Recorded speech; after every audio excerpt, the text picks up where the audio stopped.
Hi, I'm Jeff from Jeff's Bronco Graveyard. I'd like to welcome to our March new product video. Our first new product is for the 78 to 96 Bronco. It's a complete gas tank kit.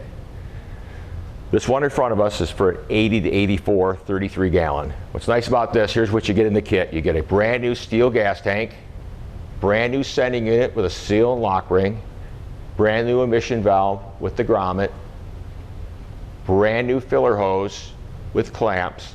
Then on the 78, 79, you also get the vent hose with the clamps. 2 upper straps, and then for the bottom you have 2 options. You can buy it with straps for the bottom or with our full metal skid plate.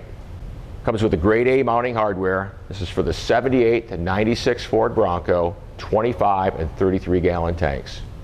Our next new product's for the 66 to 77 Ford Bronco. It's this OEM replacement wiring harness for the heater box. Made here in the United States. It's got the original plug ends on it. Got 2 plug ends that go to the rheostat, 2 ends that go to your blower motor, and it plugs into your harness. Really nice harness, made here in the United States for the 66 to 77 Ford Bronco. And our next new harness is for the 80 to 86 Ford F-Series. This is the dual tank harness. This is an add-on harness you could buy if you buy the 80 to 86 F-Series American Auto Wire. We do sell them separately, so if you have problems with your gas tank or you want to add a second gas tank, this is the way to go. This is a complete wiring harness. Starts up at the switch, gives you the plug ends up there, goes out of the firewall, down the frame rail. You pick up the side tank, then back and hit the rear tank. This fits the 80 to 86 Ford F-Series pickup. And for our March web truck of the month, we have Richard Klein's Classic 73 Bronco. Just off a fresh restoration. Really beautiful truck. Thank you for your support and hope to see you again next month.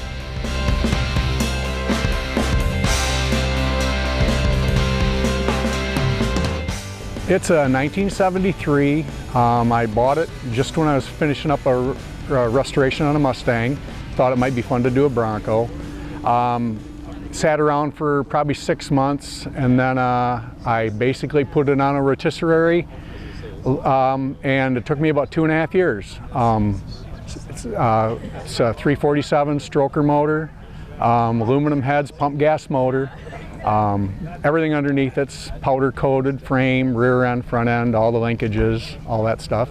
And there again, it was fun to do compared to the Mustang because it had a frame. I could do the frame and the engine and the drivetrain over on one side of my barn, and I could do the body on the rotisserie on the other side of the barn. So it went really good. I really enjoyed it, and I'm actually looking for another one to do. So I got a donor interior out of a junkyard, and I took it to a guy, and he rebuilt the seats and repadded them and reshaped them, and then he put the man-made leather on the seats. We added the touch of the black stripe in the seats to tie the black and the brown and the silver, the blue, the color that's on the Bronco. It's called blue ice.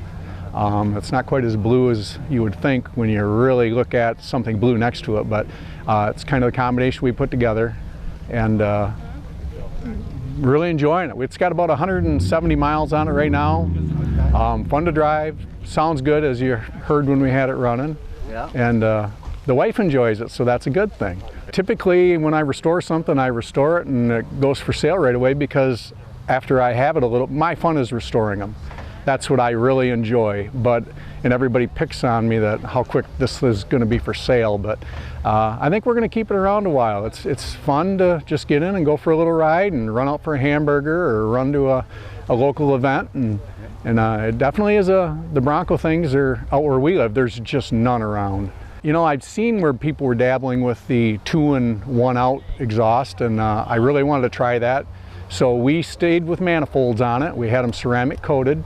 And then I had it custom made. They dump into 2.5 inch right off the bat, and then they're both going into one MagnaFlow muffler and out with a 3-inch behind the back wheel.